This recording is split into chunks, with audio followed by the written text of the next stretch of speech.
Et bonsoir à tous, bienvenue de nouveau sur la chaîne de l'Examen Crypto. Nous sommes toujours le dimanche 17 novembre 2024, il est 17h45. On va faire un point en cette fin de journée sur le Bitcoin, bien évidemment. Et on va regarder aussi une crypto qu'il va falloir surveiller dans les prochains jours. Ça peut être une crypto pépite. On va voir ça, bien évidemment, dans cette vidéo. Allez, on s'installe confortablement et on démarre. Alors, bien évidemment, je ne vais pas rentrer dans les détails en vue long terme, parce que là, du coup, je vous ai déjà fait cette vision long terme ce matin. Là, on va vraiment s'attaquer à ce qui pourrait se passer peut-être cette nuit, voire même demain. De toute façon, demain matin à 8h, je vous referai une vidéo long terme et moyen terme. Donc, pas de souci. Là, on va juste faire un petit flash spécial sur le Bitcoin en cette fin de journée. Allez, on démarre l'analyse technique, mais avant, je rappelle à tout le monde que tout ce que je vais dire dans cette vidéo n'est en aucun cas un conseil financier, c'est à vous de faire vos propres recherches et n'oubliez pas que le trading de crypto comporte des risques de perte partielle ou majeure. Alors ce que je vous propose, c'est de voir ce qui pourrait se passer potentiellement ce soir, voire même demain, parce que vous le savez en général le dimanche soir, donc bien sûr déjà il y a la clôture hebdomadaire, et surtout on le sait, il y a de la volatilité qui arrive en général le dimanche soir. Donc là, on va essayer d'anticiper un petit peu tout ça et on va essayer de voir ce qui pourrait se passer. Donc là, actuellement, on le sait, on a un Bitcoin qui n'arrive toujours pas à franchir les 92 000 $. Effectivement, c'est une résistance qui pour l'instant est un petit peu trop forte et on n'arrive pas à la casser cette résistance et en tout cas, on n'arrive même pas à casser ce range par le haut parce que je rappelle que notre Bitcoin a évolué dans un range durant tout le week-end et même vendredi.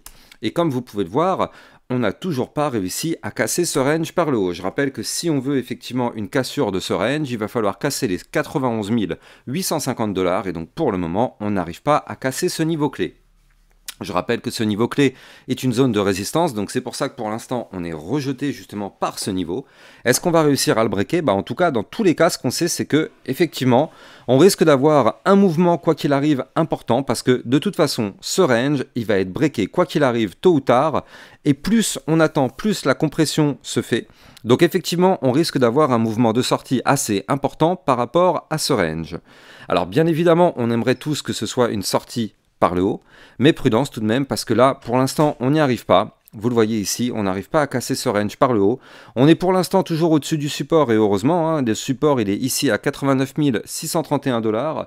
Donc pour l'instant, on est bel et bien au-dessus de ce support, mais en tout cas, pour l'instant, on n'arrive pas à casser la résistance de notre Bitcoin, donc c'est pour ça qu'on patiente. Maintenant, je rappelle aussi, j'arrête pas de vous baratiner avec ça en ce moment, mais on est quand même toujours sous cette divergence baissière pour l'instant qui nous entraîne vers le bas.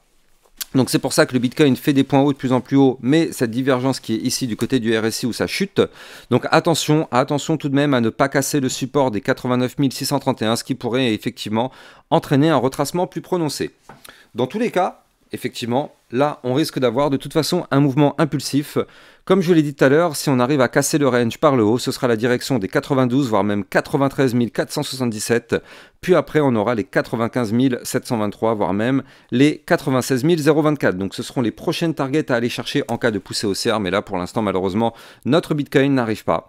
D'autant plus que là, on le voit, du côté de la Bitcoin dominance, bien, on est toujours quand même très très haut. Et cette Bitcoin dominance continue pour l'instant d'être très très forte. Regardez ça, on a été faire quand même une mèche, il faut le noter ici à 61. Donc c'est pour ça qu'actuellement, oui, on n'a pas des altcoins qui poussent dans tous les sens. Alors oui, on a des belles performances sur certaines altcoins, mais comme vous pouvez le voir, c'est pas toutes les altcoins qui nous font des grosses performances. Donc c'est pour ça, nous ne sommes pas encore en alt season. Actuellement, nous sommes tout simplement en train de rattraper du retard du côté de certaines altcoins. D'ailleurs, sur ma chaîne YouTube, vous le savez, on cherche justement à trouver ces fameuses altcoins qui vont péter plus fort que d'autres. Et d'ailleurs, on en a trouvé pas.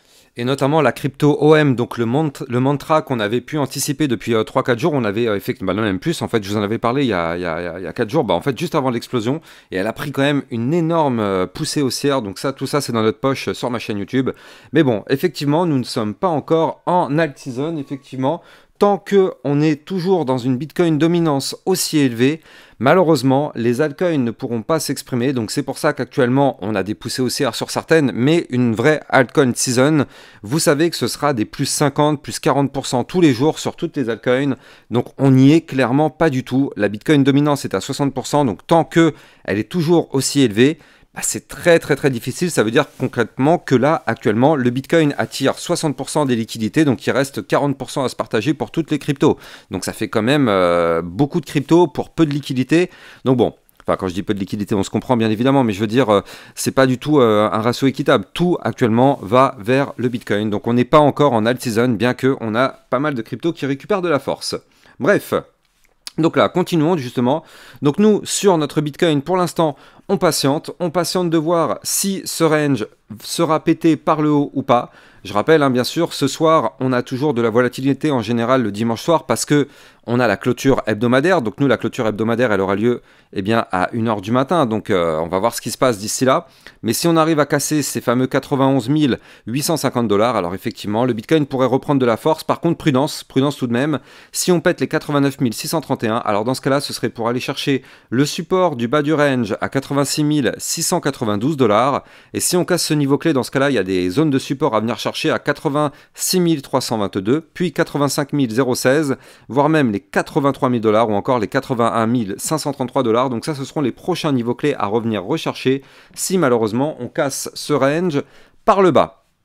Donc là, patience et prudence du côté de notre Bitcoin. On va voir justement où aura lieu cette clôture jour. Ce qui serait génial, vraiment, ce serait de clôturer au-dessus des 91 069.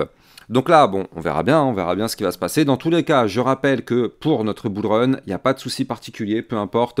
On est parti en bull run actuellement, donc on va voir. On sait que là, on risque quand même d'avoir une petite phase de retracement tôt ou tard, mais nous sommes quand même partis en bull run, donc au pire des cas, même si on a un retracement de 5%, 10%, c'est rien par rapport au cycle qui est là. Donc bon, pour l'instant, on n'est pas trop mal encore du côté de notre Bitcoin.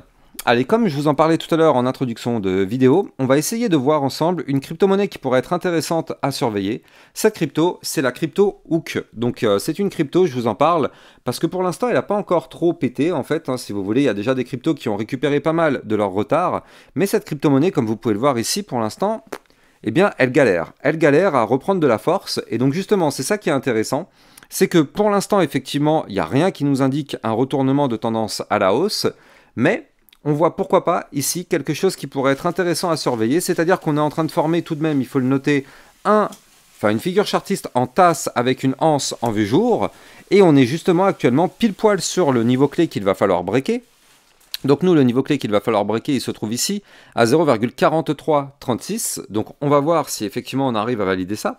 Avant de continuer, je rappelle que vous pouvez me suivre sur Twitter pour recevoir toutes mes news et toutes mes actualités. Et n'oubliez pas aussi de venir dans le club Lexa Rocket. Ça vous permettra de recevoir encore plus de vidéos concernant des potentielles crypto-pépites, ainsi que des vidéos de suivi régulières par rapport à toutes vos cryptos. Tout à l'heure, on a vu la crypto Gala, on avait vu le Kaspa et le True ce matin. On avait vu aussi pas mal d'autres cryptos, le Runder, on avait vu je sais plus c'était quoi, voilà, le NMR, le LTO, bref, plein de crypto-monnaies. N'hésitez pas à venir rejoindre le club Lexa Rocket pour recevoir tout ce type de vidéos. Donc là, effectivement, du côté de cette crypto-monnaie, donc la crypto Hook, on voit que là, c'est quand même une tasse séance, il va falloir le noter, à plus 31%. Donc on est actuellement pile poil sous le niveau clé qu'il va falloir breaker. Encore une fois, je rappelle, on n'a pas de boule de cristal, donc on ne peut pas savoir si on va réussir à valider ça ou pas. Néanmoins, si on arrive à valider, ça nous permettrait de reprendre de la force et d'aller chercher une target théorique qui se trouve à 0,5386.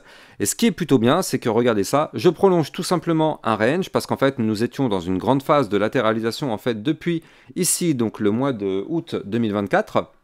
Donc comme vous pouvez le voir ici, on latéralise, et on compresse en même temps. Donc là, ça veut dire quoi? Ça veut dire que si on casse ce range par le haut, dans ce cas-là, on pourrait effectivement retrouver de la force sur cette crypto-monnaie. Donc encore une fois, j'en sais strictement rien si on va réussir à valider ou pas. D'ailleurs, personne au monde ne peut le savoir. Tout ce que je sais, c'est que c'est une crypto qu'il va falloir mettre sous surveillance dans les prochains jours. Parce que si on break la résistance qui est ici, je vous la redonne, les 0,4336, alors effectivement, c'est une crypto qui pourrait reprendre de la force. D'autant plus que là, on cherche à repasser au-dessus du ruban de moyenne mobile. Donc franchement, on est pas mal. Et je rappelle la règle, étant donné qu'on est dans un range, ici vous le voyez, on a cassé ce range par le bas, puis on l'a réintégré et on est revenu retester le niveau de réintégration. Donc c'est-à-dire ici le niveau clé des 0,3765. Et donc là, pour l'instant, ça a l'air de tenir. Donc cassure, pump, pullback.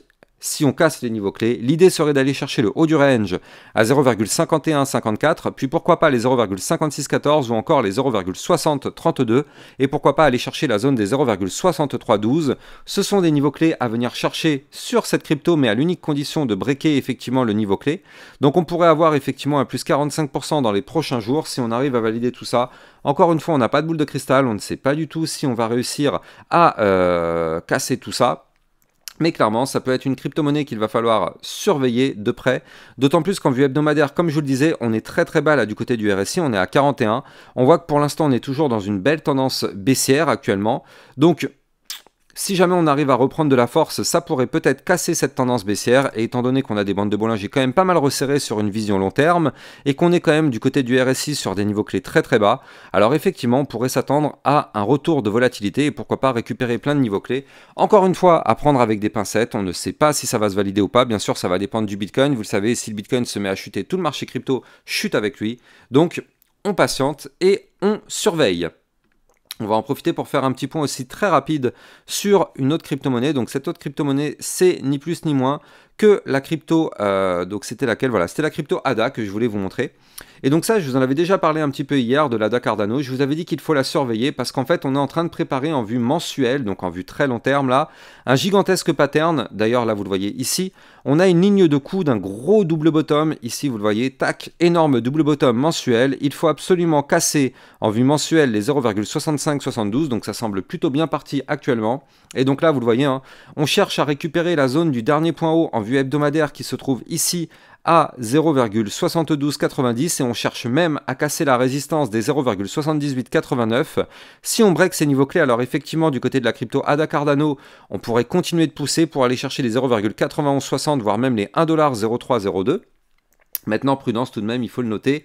D'un point de vue RSI, on est quand même pas mal monté. On est actuellement à 74, donc on est rentré dans une zone de potentiel retracement. Donc en général, c'est entre les 74 et les 90. Donc pour l'instant, on est à l'entrée de cette zone. Regardez, elle est là, cette zone. Tac, on la dessine ensemble. Entre les 74, enfin entre les 70, pardon, et les 90. Voilà, donc là, on est juste à l'entrée de cette zone de retracement, donc on peut très bien pousser encore un tout petit peu, mais après il faudra commencer à se poser la question quand on sera vraiment plus haut dans cette boîte, attention risque de retracement. Mais bon, en tout cas sur du très long terme, il n'y a pas de souci, on est sur un mouvement très intéressant du côté de la crypto ADA Cardano. Je rappelle que ces cryptos, vous pouvez les trader sur Binance, vous avez bien sûr mon lien de parrainage en description de cette vidéo qui vous permet d'avoir un bonus à vie sur vos frais de trading et de trader sur une plateforme sécurisée vu qu'elle a enregistré PSAN auprès de l'AMF. Quant à moi, j'ai plus qu'à vous souhaiter une excellente fin de journée. Je vous donne rendez-vous demain matin 8 h. On fera un point bien sûr sur la vision long terme et moyen terme sur le Bitcoin et certaines altcoins. Allez, passez une excellente soirée. À plus tard. N'oubliez pas de liker, commenter, partager et abonnez-vous à la chaîne YouTube. Ciao, ciao!